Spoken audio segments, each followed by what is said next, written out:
વઢવાણ તાલુકામાં ખોલડિયાદ નામનું એક નાનકડું ગામ છે. આ ગામમાં રૂડા સિંધવ નામે સત્સંગી રહેતા હતા. એકવાર શ્રીજી મહારાજ તેના ગામમાં પધાર્યા. રૂડા ભગતના ઘરમાં કોઠીએ અનાજ ખલાસ થઈ ગયું હતું. દુષ્કાળનો વરસ હોય, ખેતરમાં વરસાદ વગરનો બાજરાનો ઊભો પાક સુકાતો હતો. શ્રીજી મહારાજે કહ્યું કે રૂડા ભગત, આવતું વરસ સાવ મોડું આવશે, માટે દાણા લઈને કોઠીઓ ભરી દો. રૂડા ભગતે કહ્યું કે અરે મહારાજ, દાણા લાવવા માટે નાણાં જોઈએ, પણ ઘરમાં નાણું નથી. ઘરમાં ફૂટી કોડીએ નથી, તો દાણા શેને લઉં? શ્રીજી મહારાજે કહ્યું, તો પછી ઘરમાં ઘરેણાં હોય તો તે વેચીને દાણા લઈ લ્યો. રૂડા ભગતે કહ્યું કે મહારાજ, ઘરમાં ઘરેણાં પણ નથી. મહારાજે કહ્યું, તો પછી ખોરડું ગીરવે મૂકીને દાણા લેવા.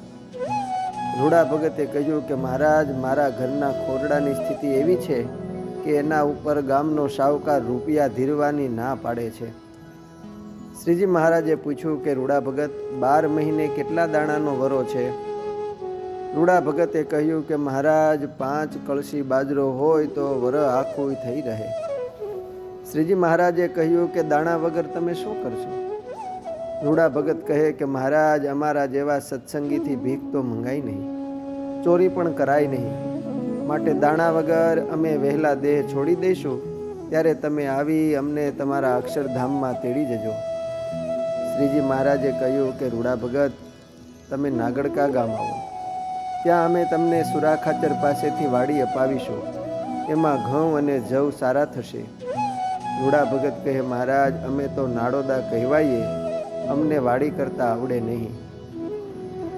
શ્રીજી મહારાજ કહે, તો પછી તમે ગુજરાન ચલાવશો કેવી રીતે? એટલા માટે જ મેં તમને મહારાજ વિનંતી કરી કે વહેલા અક્ષરધામમાં લઈ જાઓ. તમે ખેતરમાં કોઈ મોલ વાવ્યો હશે કે નહીં? રૂડા ભગતે હાથ જોડ્યા કે હા મહારાજ, બાજરો વાવ્યો છે, પણ વરસાદની ખેંચને લીધે સુકાઈ રહ્યો છે અને ખેડૂતો બાટા ઉપાડી લેવા લાગ્યા છે. હું પણ આજે બાટા ઉપાડી લેવા માટે જવાનો હતો, પણ આપ પધાર્યા તેથી ખેતરે ગયો નથી. તમે ખેડો છો, એ ખેતર કોનું છે? મહારાજ, એ તો લીમડીના ગરાસિયાનું છે. મહારાજ કહે, સવારે આપણે ત્યાં જઈશું. બીજે દિવસે સવારમાં મહારાજ ખોલડિયાદથી સંતોની સાથે ગામની વિદાય લીધી.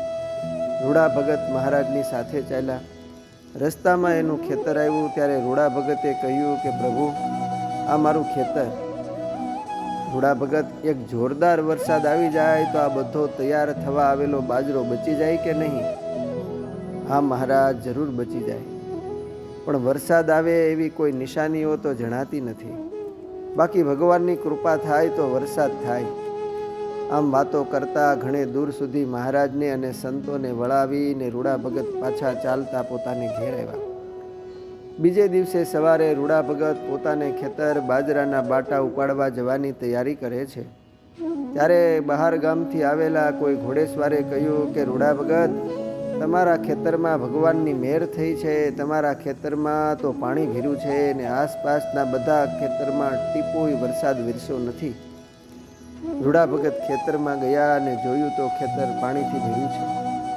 ખેતરના શેઢા સાવ કોરા છે. પછી તો આખું ગામ આ નવાઈ જોવા માટે ઉમટ્યું ને બધાએ કહ્યું, ભગત, એ તો તમારા ઉપર ભગવાન સ્વામિનારાયણની કૃપા થઈ છે, નહીતર એક ખેતરમાં વરસાદ થાય જ નહીં. આમ પાણી મેળવ્યું એટલે 2 દિવસમાં તો બાજરો પાછો લીલોછમ થઈ ગયો. રૂડા ભગત તો પછી વાડીએ જ રહેવા લાગ્યા ને ત્યાં મહારાજનું ભજન કરે ને જોતામાં તો બાજરાના છોડ ઉપર હાથના ડુંડા તૈયાર થયા અને બાજરો પણ તૈયાર થઈ ગયો. ત્યારે ગામનો ગરાસિયો દરબાર ભાગ લેવા આવ્યા. ત્યારે ગામના માણસોએ કહ્યું કે આ બાજરો તો રૂડાને સ્વામિનારાયણ ભગવાને આપ્યો છે, એટલે એમાંથી તમારાથી ભાગ લેવાય નહીં. ગરાસિયા દરબાર કહે, આવા દુષ્કાળના વરસમાં મને આવો સરસ બાજરો ક્યાંથી મળે? એટલે થોડો બાજરો હું જરૂર મારા ભાગ પેટે લઈ જઈશ. એમ કહીને પણ થોડો બાજરો લીધો, છતાં 16 કળશી બાજરો ઉતર્યો. રૂડા ભગતે બાજરો કોઠીમાં ભરી દીધો ને 1 મણ સારામાં સારો બાજરો લઈ દળાવી લોટનું પોટલું ને સાથે બાજરાનો પોક પણ લીધો ને ગઢપુર પહોંચ્યા. દાદાના દરબારમાં શ્રીજી મહારાજને દંડવત પ્રણામ કરી પોંકની થેલી અને લોટની પોટલી મહારાજના ચરણે ધરીને કહ્યું કે મહારાજ, આ તમારી કૃપાથી ઘણો બાજરો પાક્યો છે. રૂડા ભગત, ખેતરમાં કેટલો બાજરો ઉતર્યો? હાથ જોડીને રૂડા ભગત બોલ્યા કે મહારાજ, બાજરો 12 મહિના ચાલે એટલો 16 કળશી ઉતર્યો છે. મુક્તાનંદ સ્વામી કહે કે હે પ્રભુ, તમે તો તમારા ભક્તની કાયમ ખબર રાખો છો.